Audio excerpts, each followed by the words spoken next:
Hallelujah. फिर से आप सभी को जय मसीह की। आज की रोटी में परमेश्वर का वचन आज आपके लिए आशीष का कारण हो। आज हम सीखने जा रहे हैं, परमेश्वर मसीह ने हमें 3 बातें गुप्त में करने के लिए कहा है। उसने कहा है कि यदि तुम इन बातों को गुप्त में करोगे तो मेरा पिता तुम्हें प्रतिफल देगा, वो भी सबके सामने। हालेलुया। इन 3 बातों को हम पाते हैं मत्ती 6 अध्याय में।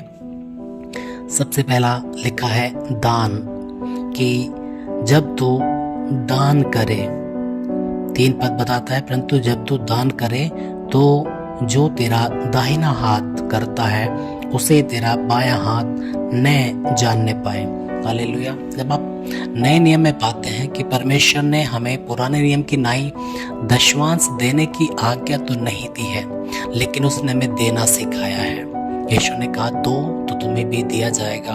यीशु ने कहा लेने से देना धन्य है। प्रेरितों ने भी दान देने के विषय में सिखाया, और कि दशवांश के विषय में नहीं, लेकिन हर एक प्रेरित, हर एक परमेश्वर के दासों ने कलीसियाओं को, क्योंकि कलीसिया अगर मजबूत होनी है और परमेश्वर के काम होने हैं, कि जब आप देते हैं, प्यारा कि लेने से देना धन्य है। जब आप देते हैं आप भी ब्लेस्ड होते हो, और जब आप जिस काम के लिए देते हो वो भी लोग आशीषित होते हैं।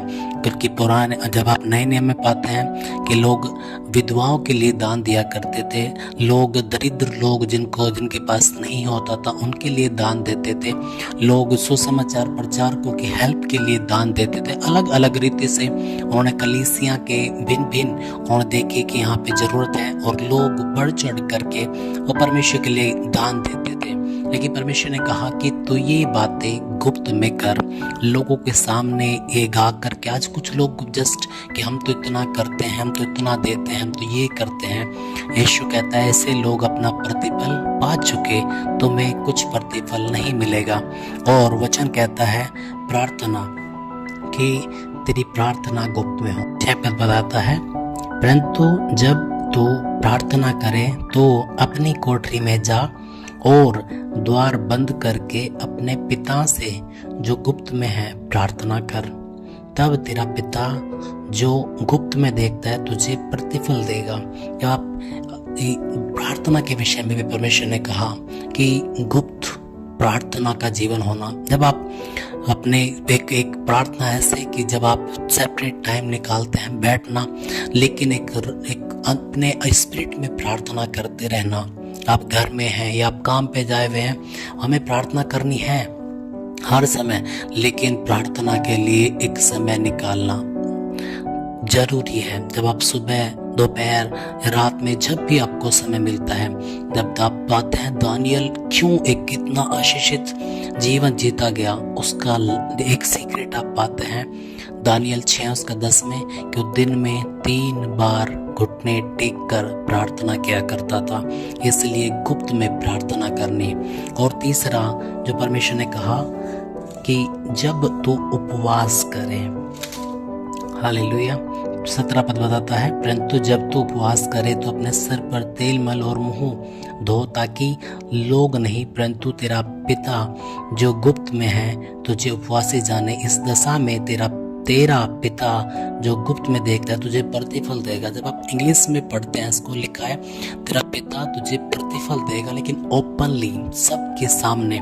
और इसलिए कह रहे कि उपवास में रहना, और ये उपवास आपको डिसिप्लिन, आपको अनुशासन सिखाता है। उपवास आपको परमेश्वर पे भरोसा रखना, परमेश्वर के नज़दीक में बढ़ना, कि आप जस्ट खाने के गुलाम नहीं हो, कि आपको सुबह उठ करके खाना चाहिए, और कि परमेश्वर गुलामी ना करना खाने की, लेकिन इसलिए कि अपने शरीर पे वश पाना। एक व्यक्ति अगर खाने के ऊपर अपने काबू नहीं कर पा रहा है तो गाली देना, गुस्सा और इन बड़ी बातों के ऊपर कैसे हो जा पाएगा। इसलिए उपवास करना। और जब भी आप ये 3 बातें जो गुप्त में करेंगे, आप सच में परमेश्वर के महान महान आशीषों को अपने जीवन में होते हुए देखेंगे। हालेलुया। परमेश्वर आपको बल और सामर्थ्य दे, ताकि आप गुप्त में परमेश्वर में दान दें, गुप्त में आप प्रार्थना करें, और गुप्त में आप उपवास करें, और आपका पिता, आपका परमेश्वर दुनिया के सामने आपको प्रतिफल दे। सबको जय मसीह की।